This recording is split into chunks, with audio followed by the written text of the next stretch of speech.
Right, let's see this works as well as last time. Hello, is anybody out there? I can see a couple of people in chat. Barry said from Wiltshire, England. Hello. We must be on the same time zone. I'm not that far away from you. How are we on this beautiful Friday the Oh, it's Friday the 13th actually. I just realized. Orange noise, how you doing? It's the end of the day. It's the end of the working hours for me. So I thought I'd sit down, have a little cuppa, have some panettone because Italian stuff is great, and talk with all of you. The guy from SETI Alpha, hello. Oh, I watched your tour of Jefferson City actually in Missouri. That was fun. I was gonna watch your museum tour as well. I think you have a video about like what it's like to be an author or like how to write a book. I was gonna do that as well, but somehow it got shelved, and it's always in the back of my mind. I was like, I have to do it before the next stream. Didn't happen, but I will. Yeah, I'm doing well. Thanks for asking, Orange.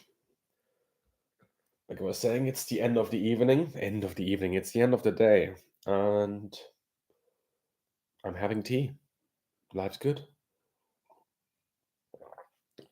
Is it the BF 109 or the ME 109? I have a whole video about this. Both are fine. And actually, if you want to be most authentic, you just say 109 because the majority of the times the Germans would just say 109, 109. And they would say 190 for the 190. And for the Heinkel, as far as I've seen, they would just say Heinkel. For the Heinkel bomber, that is, for the Heinkel 111. Um, yeah. Some planes in Germany would just have their manufacturer as their designation in common parlance, whereas the majority would just be using the numbers. But the BF 109, ME 109, both of them were used at the same time by the Germans. No worries using either for them.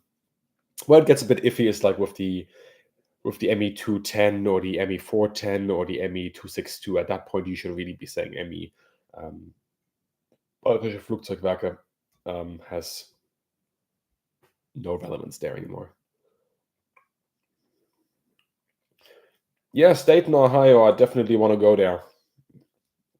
One of the largest, if not the largest. Well, you never know how it compares with stuff in Russia or in China, but one of the largest, definitely museums in the world, aviation museums. Plus, I mean, the Navy has also quite a few big museums, right? Pensacola and so on. Wonder how that compares. Like, anyway, size doesn't matter everything, but yeah, I definitely want to go there. They have a really nice selection of aircraft. Yeah, I'm gonna go. I'm gonna go. Huh. Germans drink a surprising amount of tea. It's just not always black tea. We mostly, yeah, we mostly gravitate towards herbal tea. Not me though.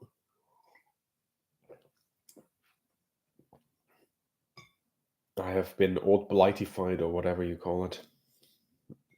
What is the best museum you've been to?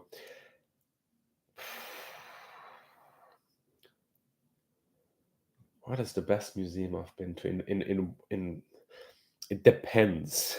It depends. Some small museums are really cool. Like for example, the two of my favorite museums I've been to at all time are fairly modest in size, and that is the Yorkshire Air Museum in Elvington in the UK, and that is the Finnish Air Museum, which has a very small selection only of military aircraft, mind you, in Vantaa, Finland.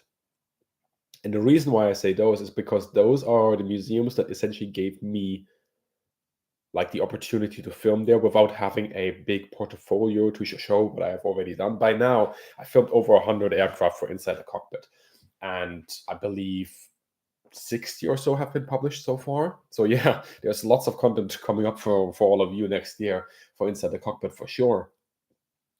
But it's those two museums that gave me the opportunity to film at a time, mind you. This is a couple of years ago, when museums still didn't do that. They were really closed off. They didn't know what YouTube was, and those two museums were like, yeah, sure, come by and make your videos.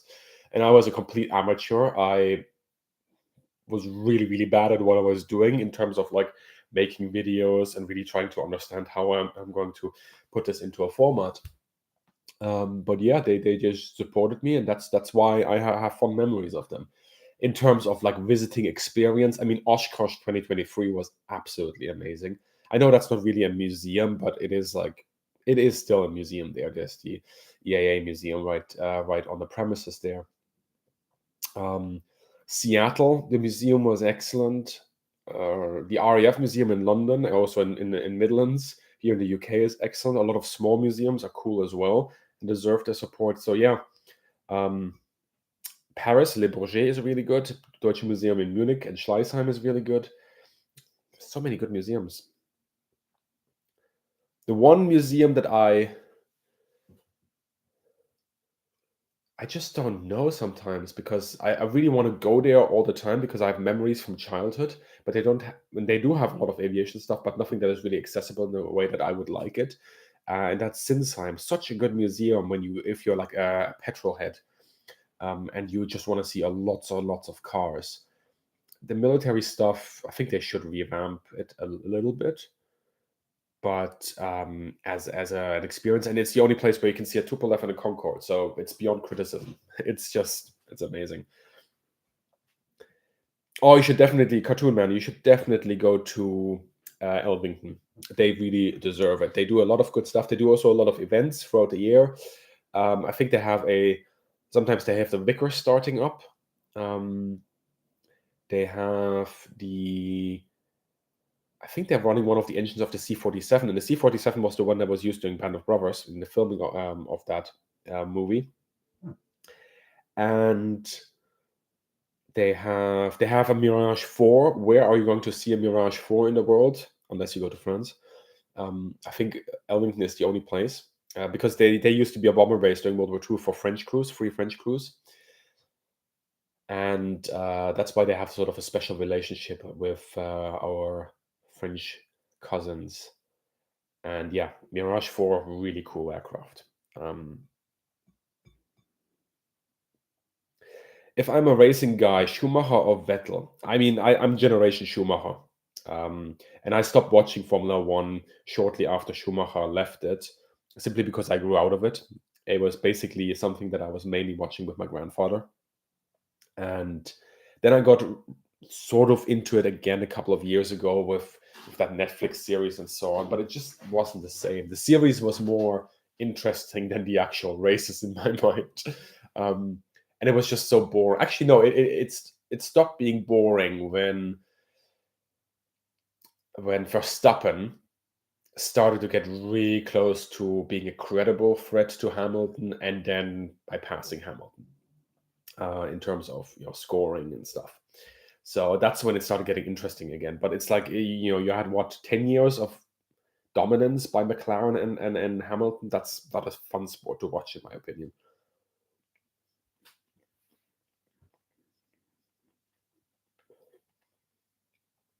Isn't that Shackleton the one that was moved to Yorkshire?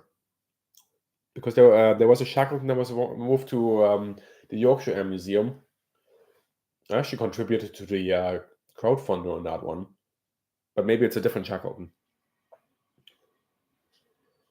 Vladimir, how are you doing? I think the better World War II aircraft is the A6M20 and the Hellcat aircraft. I mean, both are really good aircraft. We have actually a lot of stuff coming up on the Zero with Justin Pike again. We've recorded about 4 podcasts that are going to hit the channel in 2025, Q1 and Q2. And the amount of stuff that Justin knows about the Japanese is just amazing. And every single time I talk to him, it's like, oh yeah, that makes total sense now that they would do that. That was completely rational. And I think all of you will enjoy those episodes as well.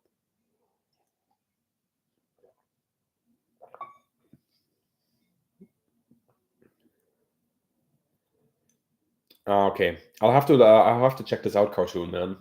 I haven't been keeping tabs on some things. What was your favorite inside I think in recent memory, B-29.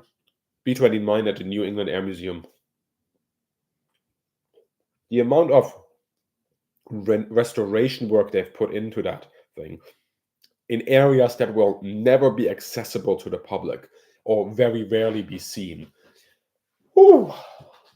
It's just like, that pressurized tunnel between the frontal and the rear compartment of the B-29, because it's one pressurized compartment, but they have a tunnel between these where the crew can navigate either to get some rest area in the rear area, unless there's a radar station, which takes away the place for the rest area, but whatever, or if they need to go, to drop some biological bombs.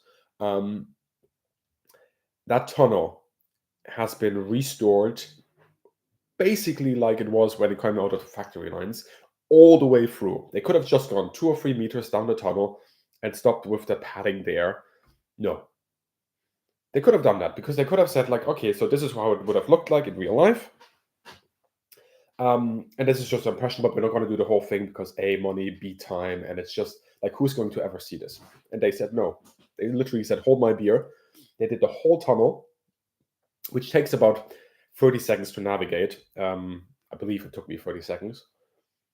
And the padding is pristine. As far as I know, they used original or close to the original sort of stitching patterns, as well as they're not rivets, but sort of these buttons that you sort of press in, right? And I talked to the guy who did it in the tunnel, and I mean, it was laborious. It was laborious, but they did it. It just like blows my mind. But it's amazing. So yeah, B-29 is really, really cool. I fell asleep in a flight engineer seat. It's that comfortable. I mean, for crew ergonomics and just comfort for the 1940s, that plane is out of this world. And I've sat in quite a few World War II bombers by now. That plane, there was not a single station. I mean, of course, somebody who hits sort of 6 foot or onwards is going to, be a bit cramped in certain areas. But it felt like I was in a train almost, like the amount of space I had. It's just unbelievable, the B-29. What else? What other aircraft are really, really cool? I mean, the Me-262 and the Bf-109. The Bf-109 is going to come up as well. That was really cool. I think all of you have most likely seen the 109 cockpit video that I put out. That was fun. It's just like, oh. honestly, anything that was sort of in front of me and sort of shoulders downwards actually felt quite nice and snug. I mean, I somehow don't have sort of the body shape for it, because I couldn't really bend my knees properly to then have full deflection on my stick. Although you don't actually need full deflection, a quarter deflection would probably be good enough in most cases. But just anything upwards and like, just doesn't work. It just doesn't work. Yeah. Thinking of other planes, the Super Sabre, the F-100, one of actually my favorite Century Series aircraft. That was a really cool one to film. That's coming up. Another F4 is coming up. Oh, gotta love a Phantom. Probably one of the most important aircraft to come out of all time. The Phantom is such a fantastic machine. In Yellow Springs, Ohio. Okay, that's good to know. That is good to know.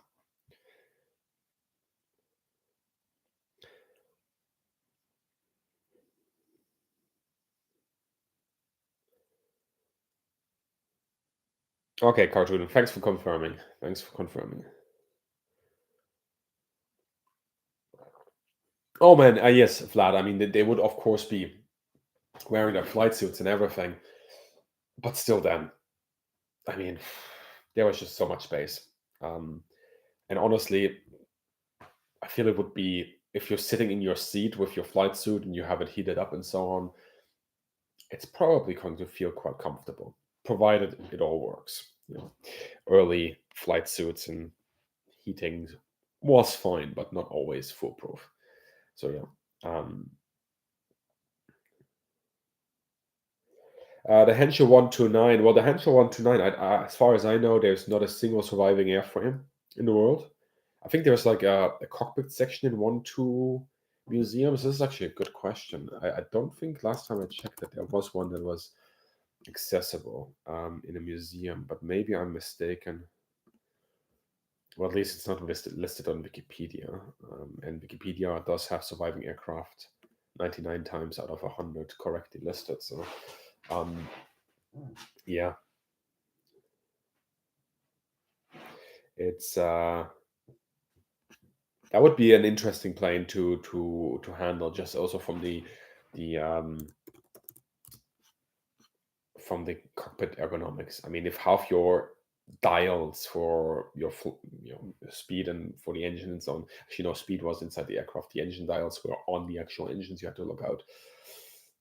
That tells you everything really. Um,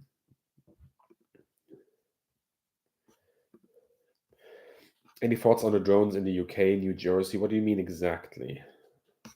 Did I miss something? Is Gatwick shut down again?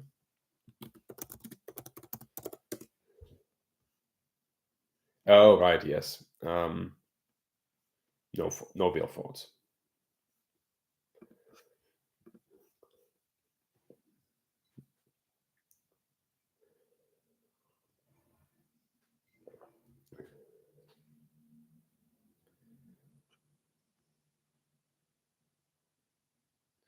Some US bombers had a lot of problems with the turbo compressor fan. These got cracked and destroyed easily at minus 15 Celsius and low. Yeah, um, I think there's from the free flying B-17s in the States, there is, as of current times, only one that still flies with the turbo itself.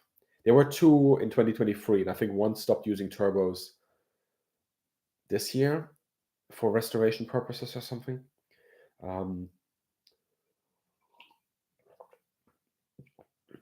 it's a really neat arrangement, though. Those turbos, the way it looks like when you look on the bottom of the engine nacelle, really nice. So it's cool.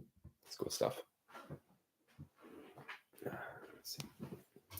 So yeah, how are you guys spending your Christmas? How is that going to go?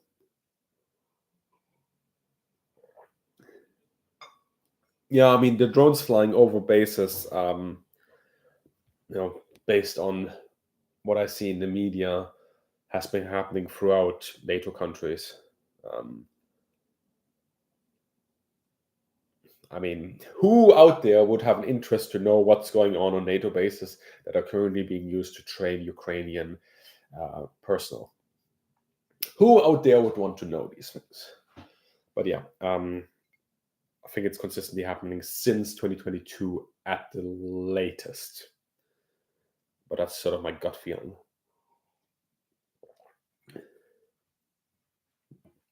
Lots of things are happening at Woodford, and I really should give that a closer inspection.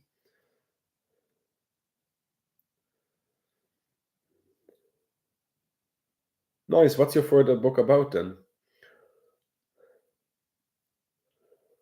Exactly. We just don't know, right? Who would be interested in this? Who indeed?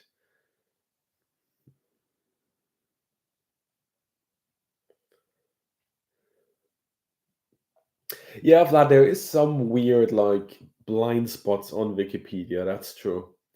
I mean, I wouldn't know about the DC2 then. I mean, obviously the Li-2, which is basically the C DC3 in Soviet servers, or was Li-2 also for DC2? The abbreviation, I mean, is quite an important aircraft. But yeah, there are some weird blind spots on Wikipedia every now and then, but most of the time it gets the general outline just fine. And then it's just up to whoever's reading to see, do they dig deeper and find out some mistakes? And if they do, well done. You've done your research. If not, well.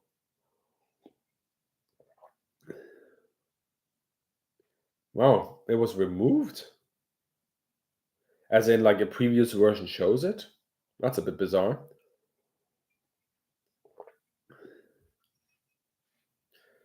I mean, yeah, the Russians did, or the Soviets did use a lot of Li 2s.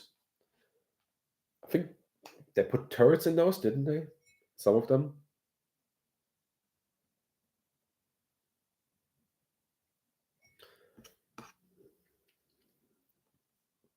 Yeah, it's the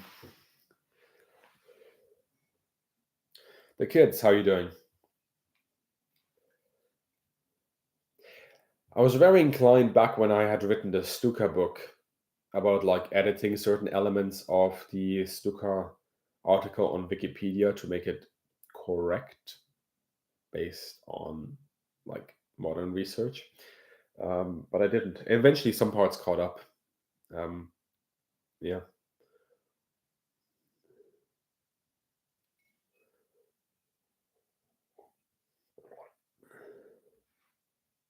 Yes, the Stuka book.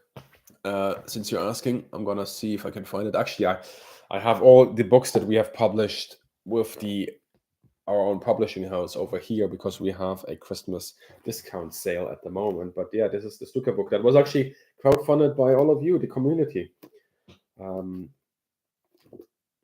it's 500 something, no, not 500, 350 something pages on the Stuka, the official manuals and stuff.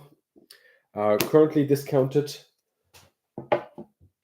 for the Christmas sale. I'm just gonna plunk that into the chat because why not use the occasion, right? And you can get all the other books also at a steep discount that have been written by authors for us. For example, Peter Sampson is Achtung. Tiger, there's also Ice 2, written by the same author. And this absolute tome by Ryan A. Fenn on the T-72. If you want to know something about like sort of the technical development of the T-72, get this book. This one is 450 pages without references, and then lots of references. This is the one to get. But yeah, look at the link, see if you want to pick something up. It would support the channel, and it will also give you a really good book or a gift for somebody who is interested in those sorts of subjects.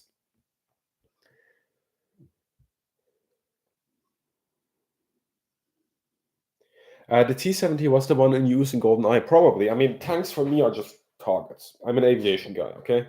But I think it was. It went through that wall, and Pierce Brosnan fixes his tie. Yeah, I think that's the one. Had a lot of like reactive armor on it and stuff, sort of from memory here. Cannon fodder, how are you doing? I am well. It is evening time for me. I'm just enjoying a nice little stream with all of you. B-17 is really cool. Oh, okay. Was he only in the British occupational army? Occupational army, or was he also in BA or BOAR? Well, British Army on the Rhine, right?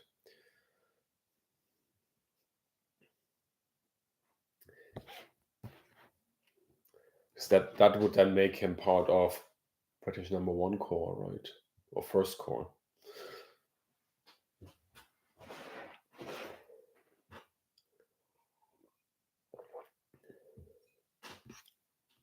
Actually, while I'm on the discounts thing, also check out our kind sponsor and friends at the United States Naval Institute Press, who have 50% off on a lot of books in their holiday catalog. If you go to that link, you will find the catalog and you can have a look, and you can enjoy 50% off there until December 31st using the code HOLIDAY. And I use their books a lot. Just so you know, that whole shelf is Naval Institute Press. And we've been working with them for a number of years now. Really, really good books, really good sources, and definitely worth your time as well to check those out. Can Santa Claus's sleigh make it through the air defenses? Well, that depends. What sort of measures does Santa Claus have in place to upset the kill chain? Once we have established that, I can tell you whether he can make it through or not. Can he spoof radar, or does he rely on stealth? Like, is he using EW himself? Does he have reindeers flying with him that provide EW support? Or is he like a stealth platform? What sort of air defenses are in the region? What sort of fighters are in the region? Or what's his IR signature beyond his radar signature? What's his acoustic signature? All of those things are important. The HMS Belfast book, nice. Belfast is a nice ship to visit here in London. If you ever visit London with your friends and family and they make it like into a very cultural experience, which is fine. London is a great city to visit. Uh, you can insist on two things. A, RAF Museum in Hendon, easy to get to with the tube, or and one of the IWM ones. The free one, IWM, next to Elephant and Castle, or the paying HMS Belfast experience. Both of those are really cool. Good question, Cato. Catastrophic Cannon. Does that count as chaff? But you don't necessarily. Is that your only way of trying to upset air defenses, chaff? Because really, you want to. That's basically. I mean, unless you have a corridor that is being made for you, but even then, I don't think that is really effective anymore. That was still like sort of Vietnam era stuff. I mean, it will help, but it won't do that much. What is my favorite bomber from World War II? Well, like I said earlier, simply because I've filmed the B-29 now and I've been in one for a substantial amount of time, even fell asleep on it. I would say B-29 right now. But my favorite aircraft change all the time. Usually the one I've been like working on latest.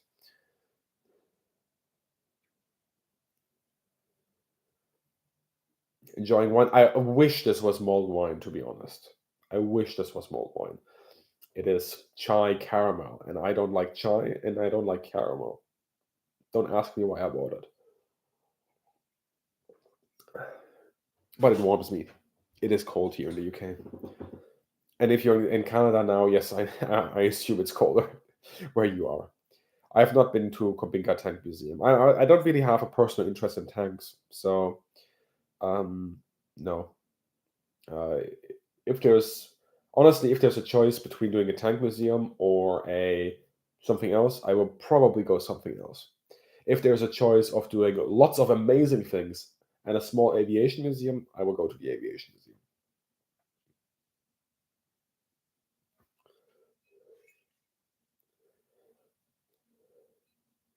What's the most shocking thing you read in the German documents? I mean, I assume you mean World War II documents. You can imagine what's in there. Yeah. The one thing that's always,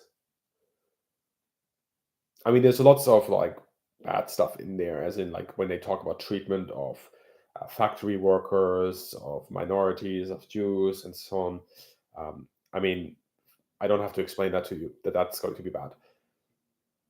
What I find harrowing in a way is how matter of fact they often are, where they just say this, they just state these things. No introspection, no critique, no even hidden sort of between the lines. Well, this maybe could be handled differently and so on. It's just it's yeah. And sometimes you're in the archives and you go through files and you scan a lot of stuff, and sometimes you just start reading a bit and you run into one of those lines and you're just like, ah yes, ah yes. Oh, short story. Yeah, I was thinking the exact same thing ages ago because we have Lancasters, we even have flying Lancasters. Isn't that amazing? Two of them, one in Canada and one in the UK. And then there's a Halifax um, in the UK. Is there Halifax in Canada? I don't think there is. Not a complete one, that is. There's a couple of wrecks of Halifaxes. Halifaxi, but a short Sterling there is not. Yeah. I'm happy they went a little bit differently on the V bombers, and they were like, "Yeah, yeah, we're gonna not only put all in service, just like again during World War II, put all the bombers in service, but we're also going to make sure that we have enough surviving airframes to put in museums, and we will support and like restore them there or keep them in a presentable position."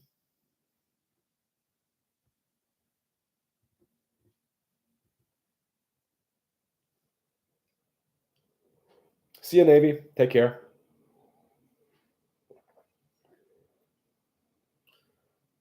Yes, Halifax, the town exists. Yeah. And the Halifax that is in York, that is actually one of the first, if not, no, that was the first one where I did for Inside the Cockpit. And it's one of the first Inside the Cockpits flat out. Going back to what I said earlier with this being the museum that sort of gave me my break with Inside the Cockpit. Um, yeah, there's the copperator.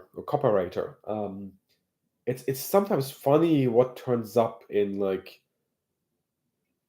random countries around the globe, important aircraft sometimes, where you're just like, there were hundreds, if not thousands, of these in the Western Hemisphere, and there's none left. But there's one or two suddenly, like there's one in Southeast Asia, or there's one in Australia.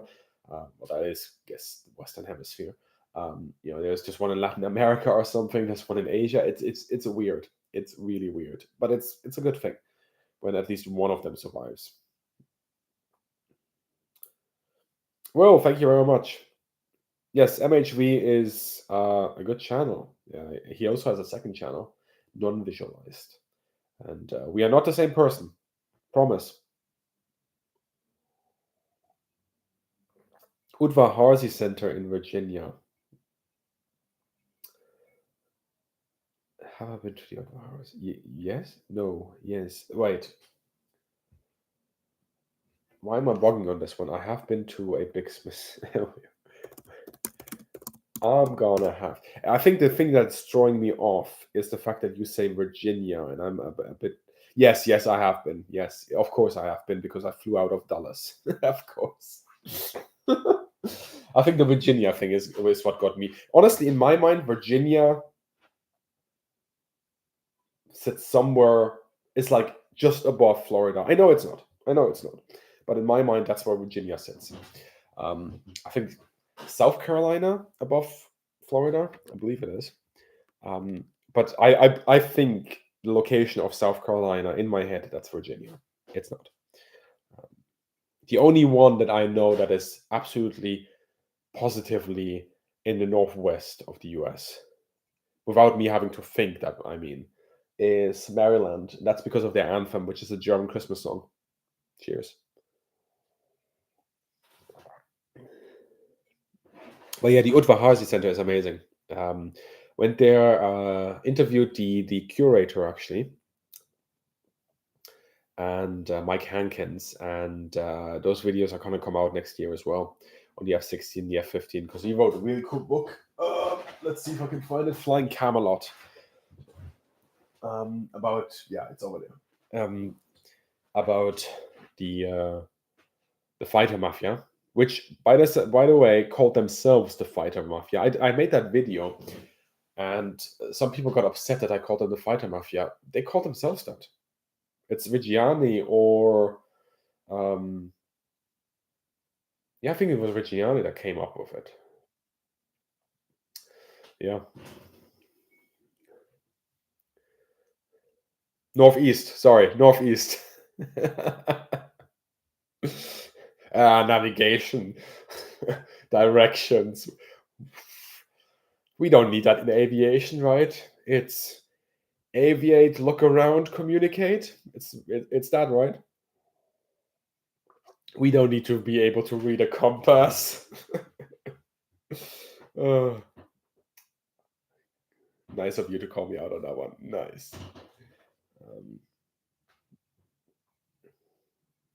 yeah, he's put out a couple of good videos recently. I watched them myself, and I was like, ah, that nice one, nice one.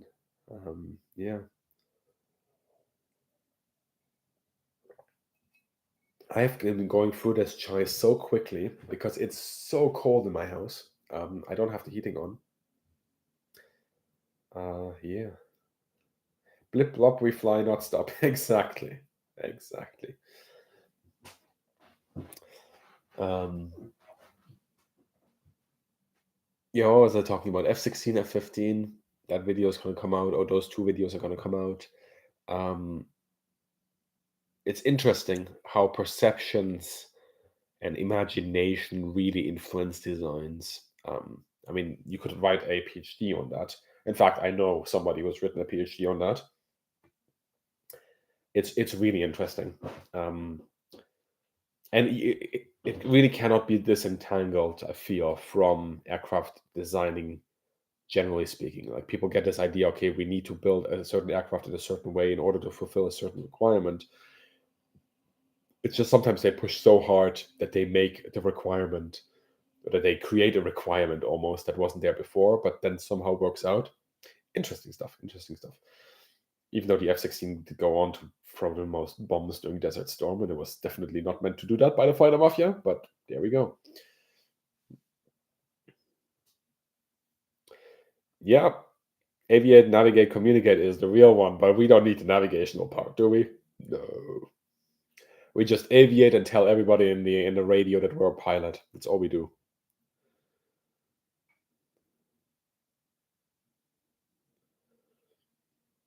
Paul, how are you doing? Flight Schluss? I heard that term once, never understood. Um, I'm having the native speaker thing here. Is that it's like if one or two letters are out of sync with the way it's supposed to be written, that I can't figure it out. Flightschluss. Fliegschluss?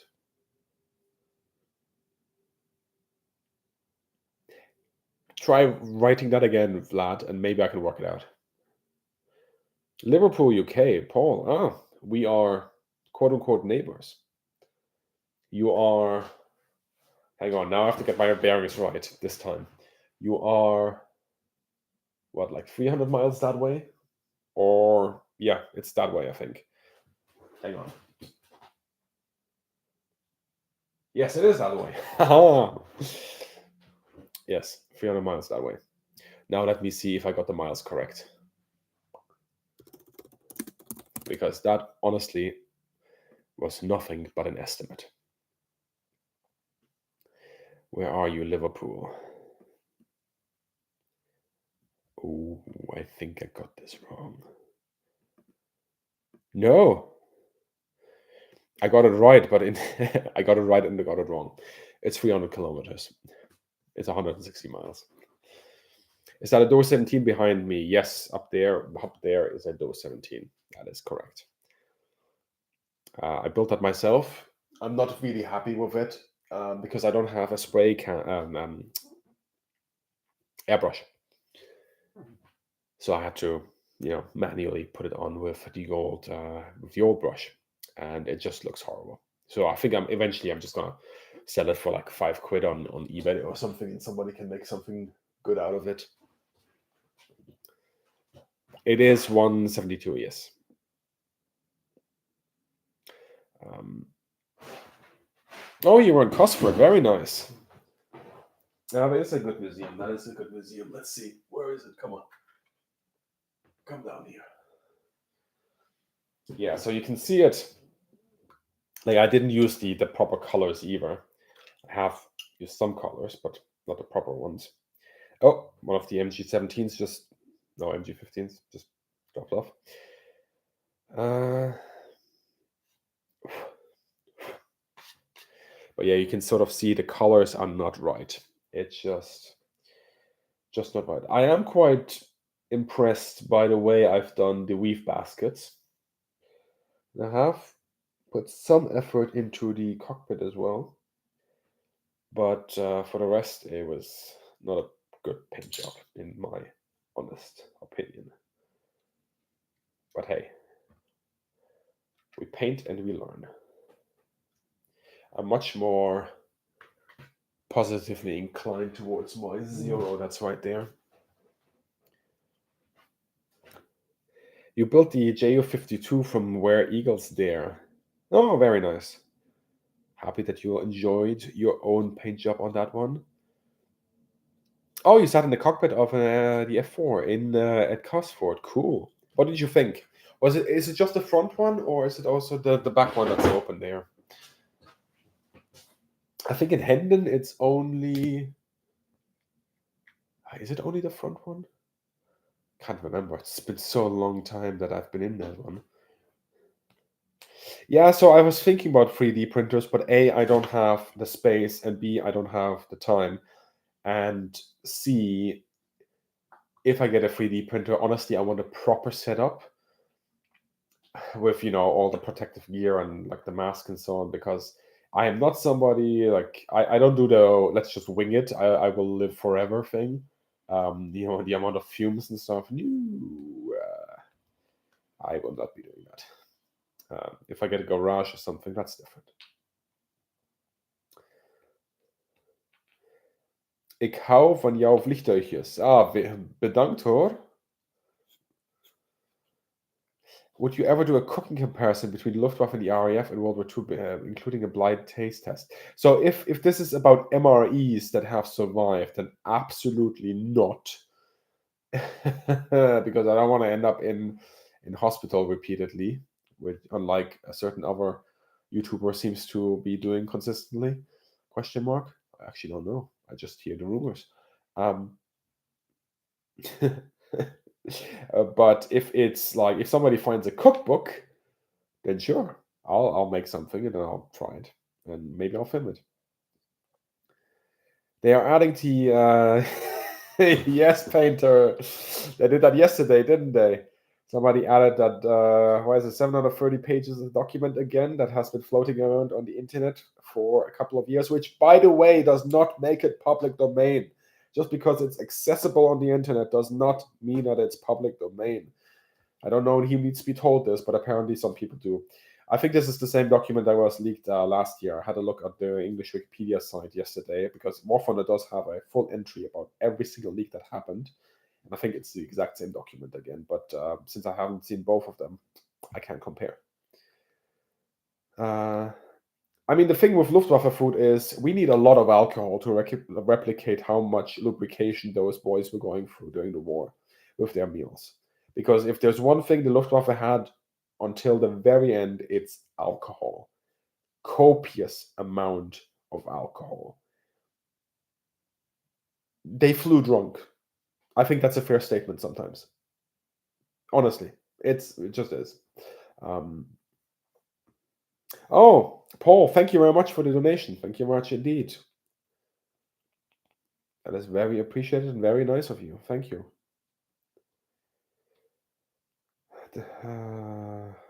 We don't have any groupies, buddy.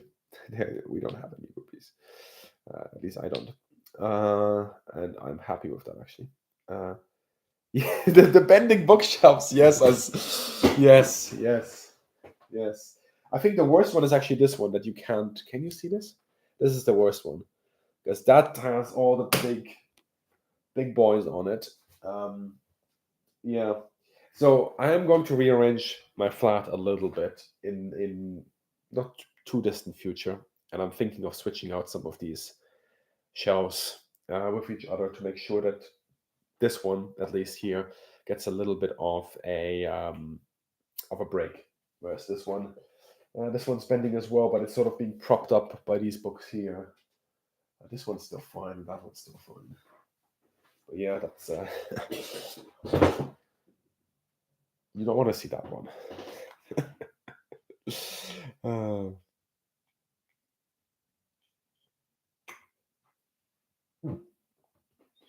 oh yeah, flat. It's the internet. It is. Adolf Galland. Yeah, does it? Does it mention? I can't remember. Does it? That would be a rare moment of honesty from our friend Garland. But he definitely does mention that he's like flying around alcohol and like lobsters in the back of his 109. But I can't remember him saying that he was actually inebriated. Yeah. Nearly as much books as I do. So I can still have more. Good, good. I want to see my older books. What do you mean with older books? I mean, the period ones are like over there in the top shelves, most of them. There's a couple of them over there. Depends really what. One of the coolest books that I've ever bought, and there is. How shall I explain this? There is nothing and there is everything in that book. It's Macmillan's. I'll just show you. I think it's up here. Is it this one? No, it's actually no, it cannot be up here because it was written by a Brit and all of this stuff is German. Where is it? What have you done? You've set me off on a quest to find a book that I stored away somewhere. Aha! I have it. This one. You can see I have quite a few notes. The Chosen Instrument by Norman Macmillan. I believe this was published in 1938. Now, if you read this book,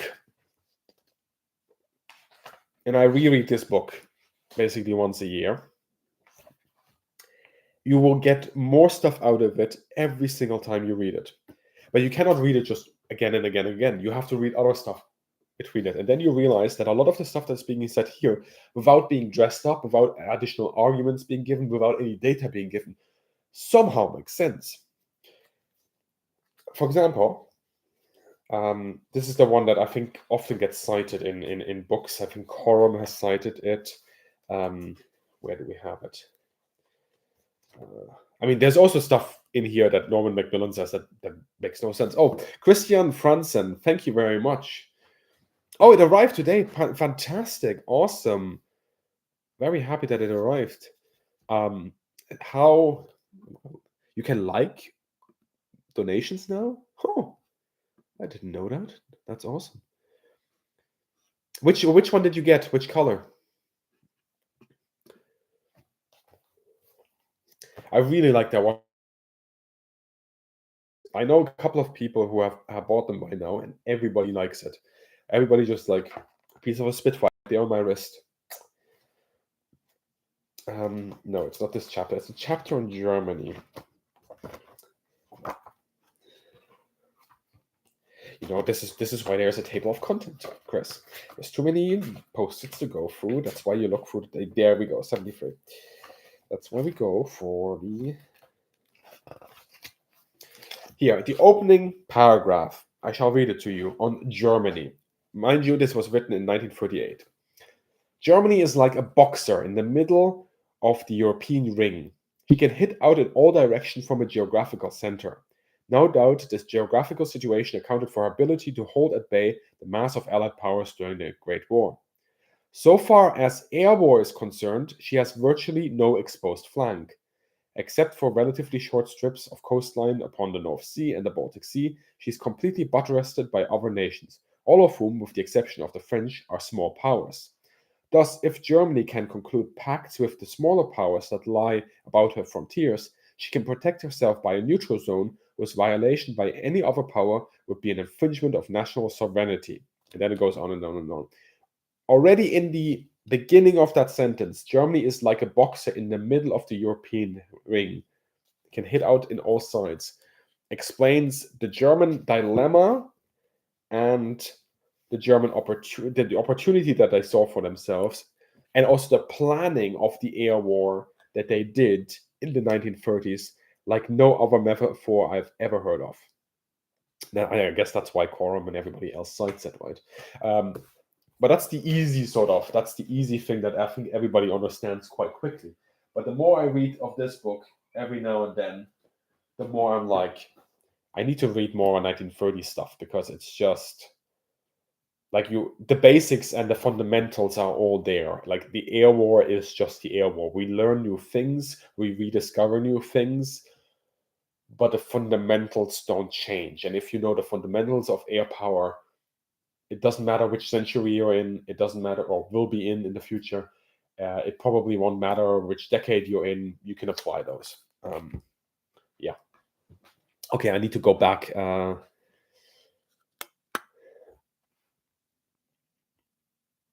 I need to go back here in the chat. First Polish F-35 has flown. Awesome. Congratulations.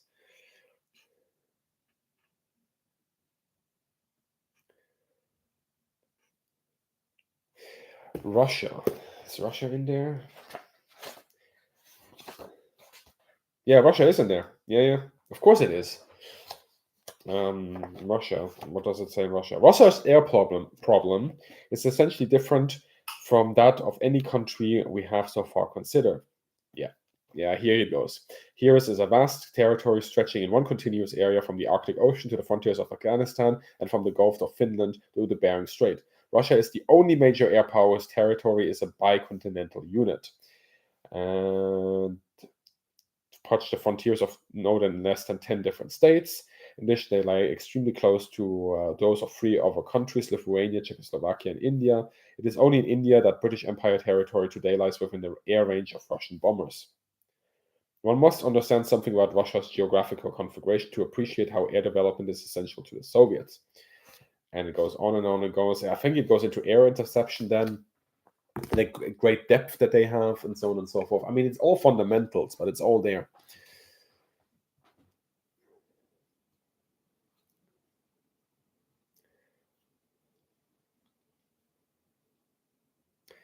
If you go to events, do you get fans get in the way of filming? No, people are usually pretty good with filming. I mean, honestly, I don't get recognized that often in the museum, and that suits me just fine because it's just me and aircraft. What, what's better than that? I think the only time we have problems when it comes to filming, so either I film alone, sometimes Josh, my cameraman, is with me. The only the problem we have sometimes is just children. They just make a lot of noise. But I honestly think that more children in museums is a good thing. So we have found ways of getting around that.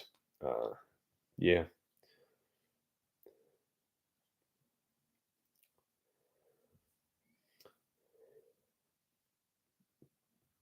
The miniatures. The miniatures are too far away. Okay, so I can quickly explain what I have.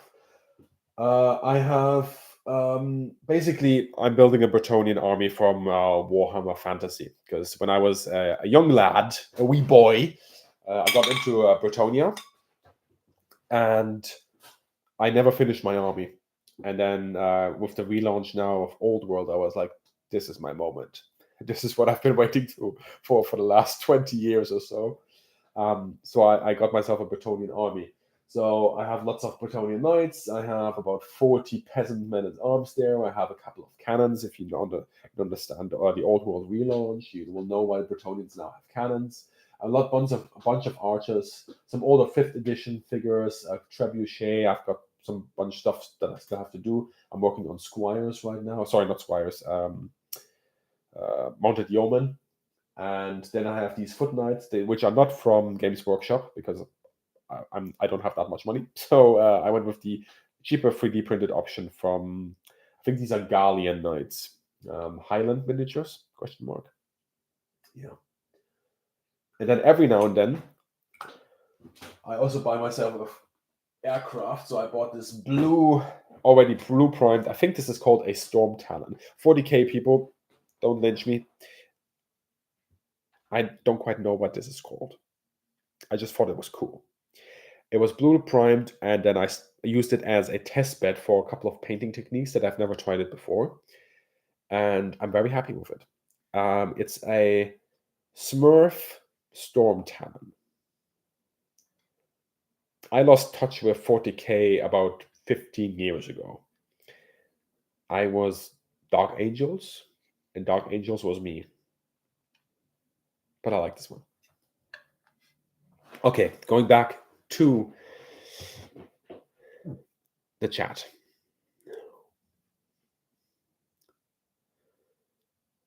There are Cannon Fodder says there are things period sources say that have resonance that new sources often don't. Yeah, and it always surprises me how, as you go back to a couple of core texts, how new things strike out to them depending on how much you know, right?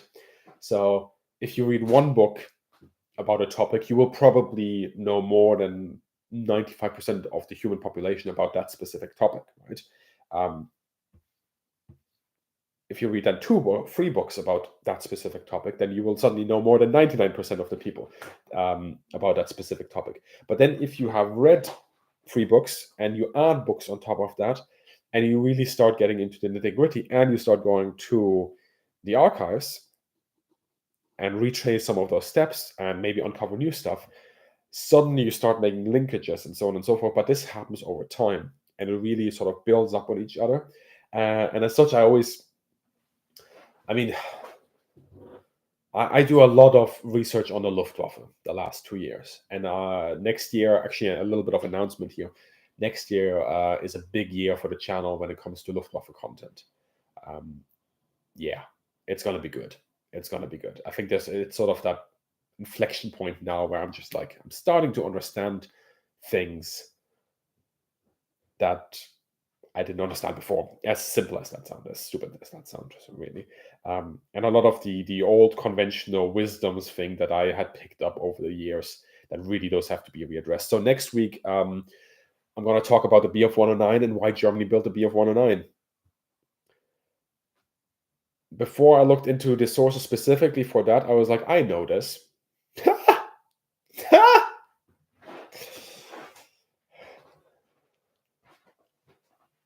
Mind blown multiple times. Okay, that's all I'm going to say.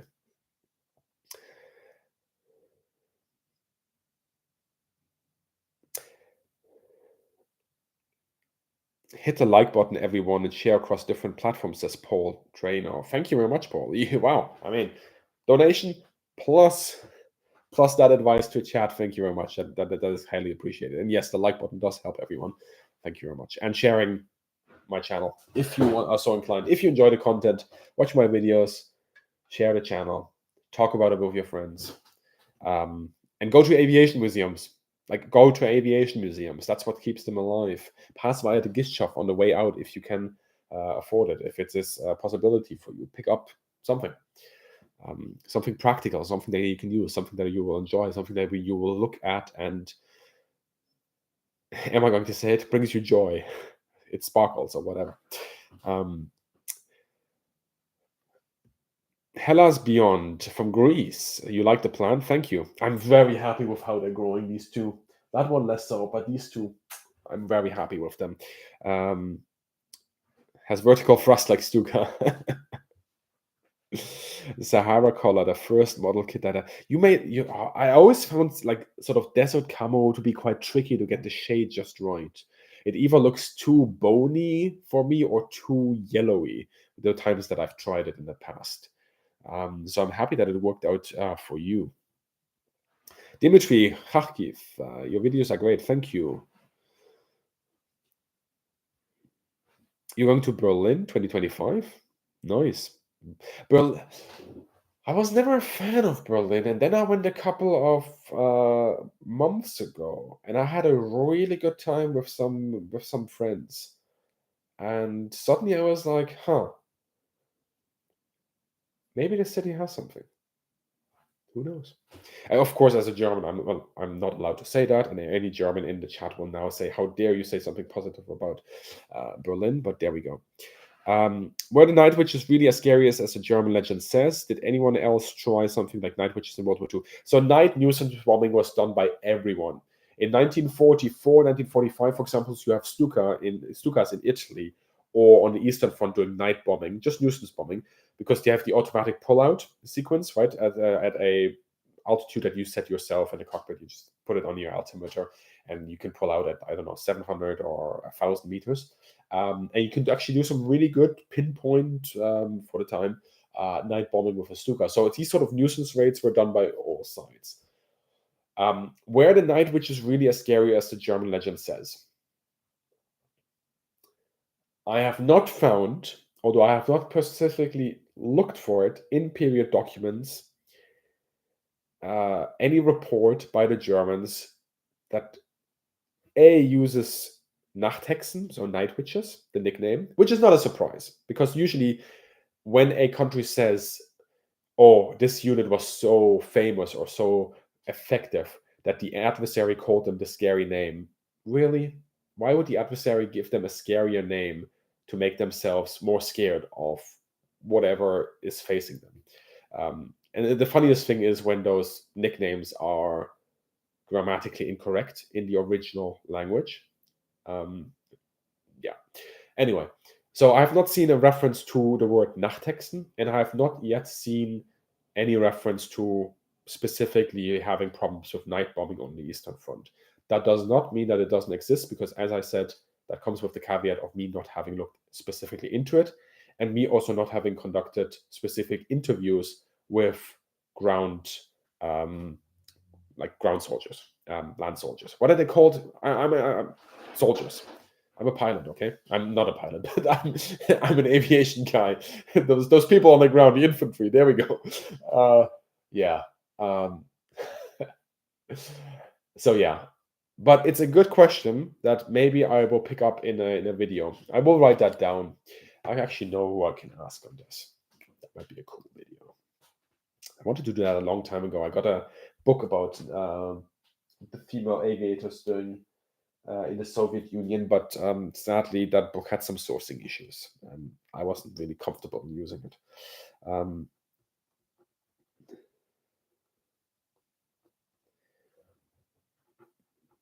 okay, I have written that down. Thank you.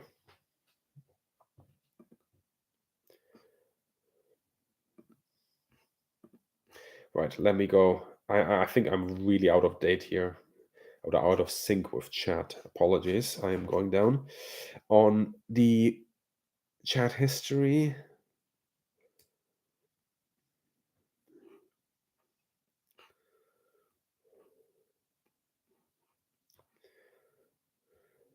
Weird question. What would you include in a story where B-17 would be flying home in terms of mechanic features that would be important to note? How would you modify it as a home?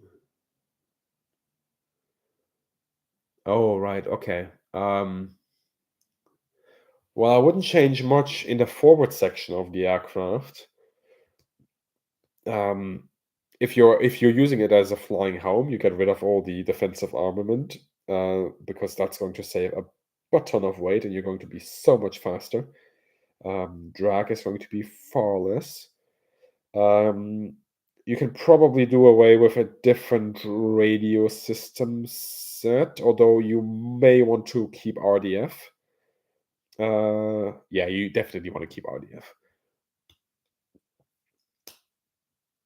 And I would rearrange probably part of the oxygen system just to give you more room in the back. Well, a flying home B-17, I don't think that would be actually as comfortable as one might think at first, because although there is room, once you start putting in stuff, which is going to up the weight, so defensive armor definitely has to go.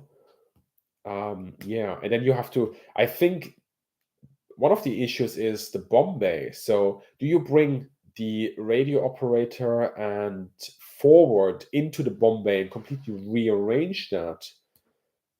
And obviously, you don't wouldn't bring the radio operator as a manned station. You only want the pilot and co-pilot.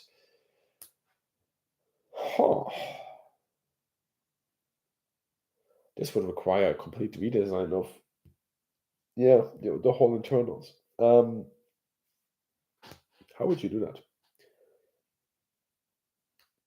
I would bring the critical systems that can nowadays be just miniaturized, can all go in the cockpit, including the radio sets, including RDF. If you're not inclined to use the original equipment, which is what I was going with previously.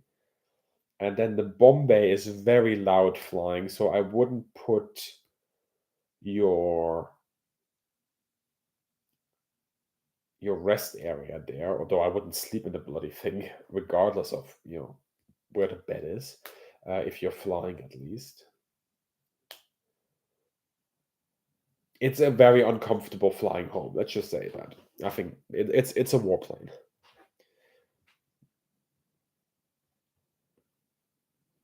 Oh, definitely, Paul. It's small museums, big museums. Everybody needs help. Um, Chutuluk, Chutuluhuk. You've been to the war museums in Calgary, Alberta, Canada. They have a nice but small collection and a lot of AVS and Sturmgewehr 49. I know somebody who lives in that area, and they've sent me pictures. It looks like it. Is that the one with the CF-104 as well? Ooh. Uh, Tankers called them. Oh, don't, yo. Uh,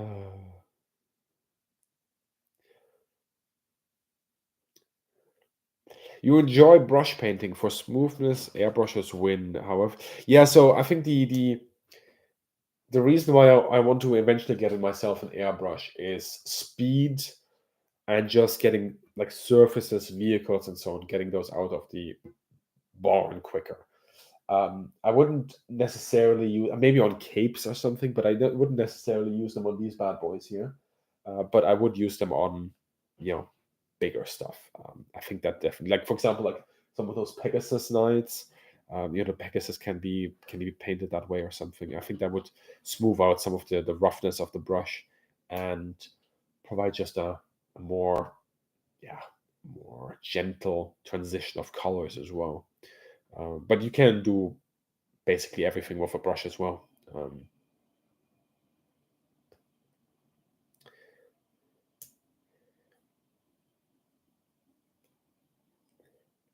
Air sea rescue. I mean, there were B-17s that were doing air sea rescue in its ends of like flying patrols, and dropping life vests and so on. But I think that was done more ad hoc. It is possible that after the war, some countries used them in that role because they were available. There were people that knew how to man them, but not for long. I'd have to look into that, but it wouldn't surprise me.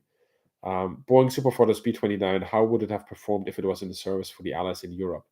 Uh, Honestly, just because of the range possibilities with that aircraft, I think it would have been a waste in Europe.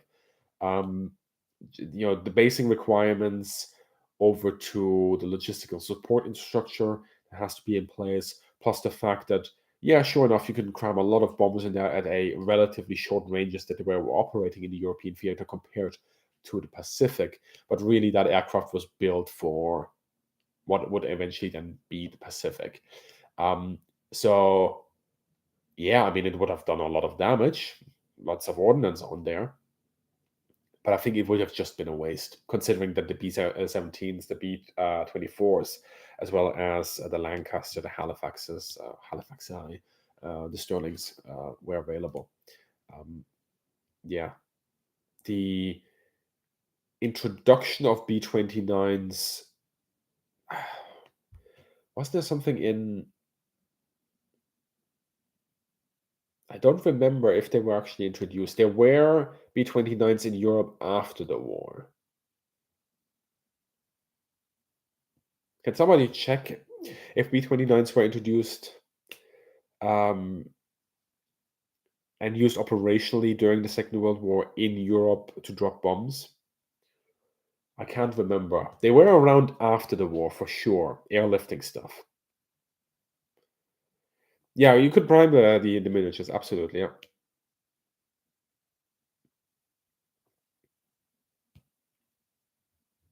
Vlad reminding everybody to upvote, please. Thank you. Uh, I mean, what the 104 is just like speed, right? Those thin wings. Just because a wing is thin, of course, doesn't mean it's fragile, right? But it just does make you wonder sometimes, like, how is that even possible? But yeah, it is. Coastal Patrol, yes, yes, indeed.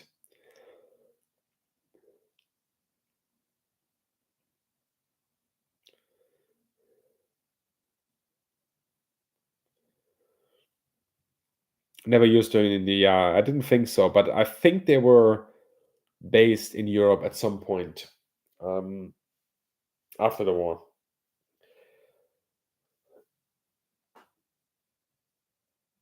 I may be confusing something. But I think they were used for airlifting some stuff. MiG 15 versus MiG 15 bis. Next thing you'll ask is MiG-15 versus MiG-17. That will get people riled up.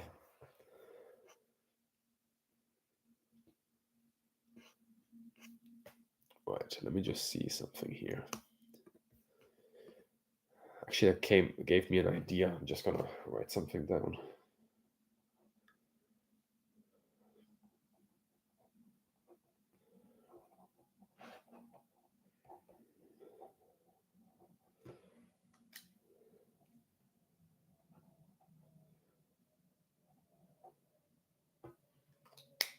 Okay, another video idea that popped into my head.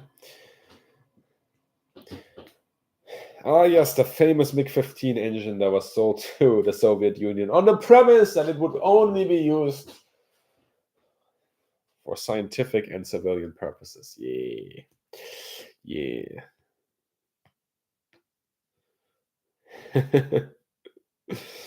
um, what is the oldest fighter you think could see combat again in a new large war? I mean, the fighters we have right now in service are 50 years old. F-16, hello. F-15, hello. Super Hornet is pushing it as well. We have old fighters. And it's not just us, it's basically everyone. And those people that have a lot of the new stuff, I mean, NATO has a lot of new stuff as well and very capable stuff. Updated Eurofighters, updated Rafales, Gripen E is looking really solid. F-35, if it's not for combat mass, we can't really complain about the overall kit. There are, of course, always going to be areas that could use improvement, and that need to be hashed out as fast as possible. Looking at you, certain aircraft. However, that's the same situation everywhere. And technologically speaking, provided NATO, if it is attacked, can fight the war it is designed to fight for and sustain it. The new updated variants of old aircraft like F-16 Block 70, I mean, yeah, basic design, 50 years old, it still holds up.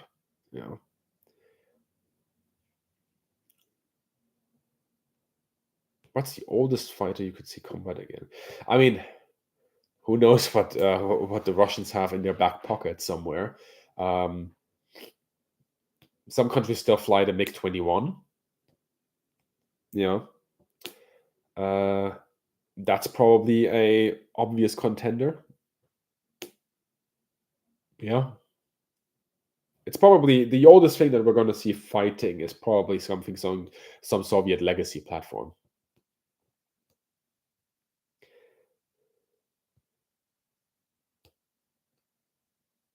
What is the function of the two curved vertical pipes between the engine and the cockpit at the top of the fairy swordfish? Okay. I mean, I sat in one, so I can figure this out. Let me see if I can find curved. What do you mean curved? I don't see anything curved. At least not on these pictures. Where exactly do you mean curved? Curved vertical is between the engine and cockpit on the top of this area.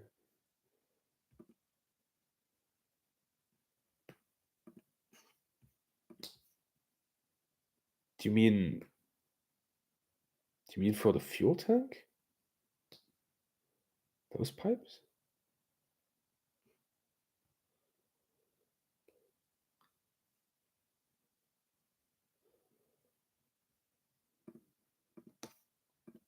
Can't figure it out. Which ones you're referring to?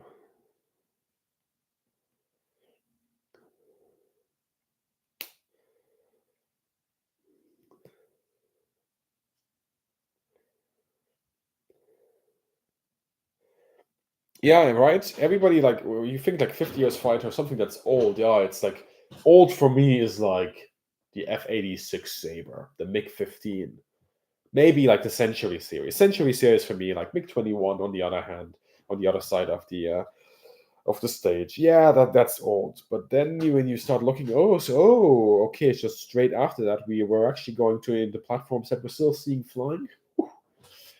Yes. Well, thank you, CLH.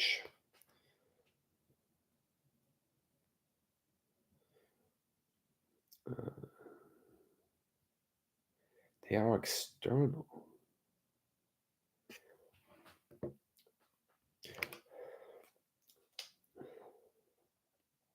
Snarrock, I'm gonna write it down because I think over text we're not going to get to the point where I exactly know what you mean. And from the description, I can't figure out what you mean. So I'll have a look, and maybe on the next stream I can let you know. Oh yes, that infamous that infamous paper of 19, the white paper. Yeah, um, product of its time, but I think everybody knows why it's infamous. Yeah, there is that. There is that. Right. Let me just check the time here, chat, because it is a Friday, and I have promised someone important a video call with them as well. So I will be slowly going off. Let me just say a big thank you to all of you for being here on this Christmas stream, for supporting the channel. Paul Trainer from the UK and Christian Franzen from, I believe, Sweden it was. Thank you very much for your donations. Remember, if you like what I do, feel free to like the videos that you watch and watch my videos. That would make me very, very happy. And yeah, I don't know, do some propaganda. Tell your friends about me and the channel and that you like it and that it's good stuff. That would be awesome. And yeah, if you want to take advantage of our Christmas sale, I'm just going to plunk those in there, get it out of the way. There we go. And also, we have the partnership with the United States Naval Institute Press, who are also doing a big holiday sale. So check that out as well if you enjoy this sort of stuff. Check it out. And big thank you to all of you. Have a very Merry Christmas or regional equivalent. I hope that everything is well with you in December and continues to do so in 2025. I'll have a lot of success and pleasure and just a bang old good time with whatever you do in the coming year. New videos coming out before the end of the year, of course. So this is not the final time you will see me, but as a very personal goodbye for this year, that's it for me. Thank you very much for being here. Bye-bye. Now, how do I end this? Oh, yes, here.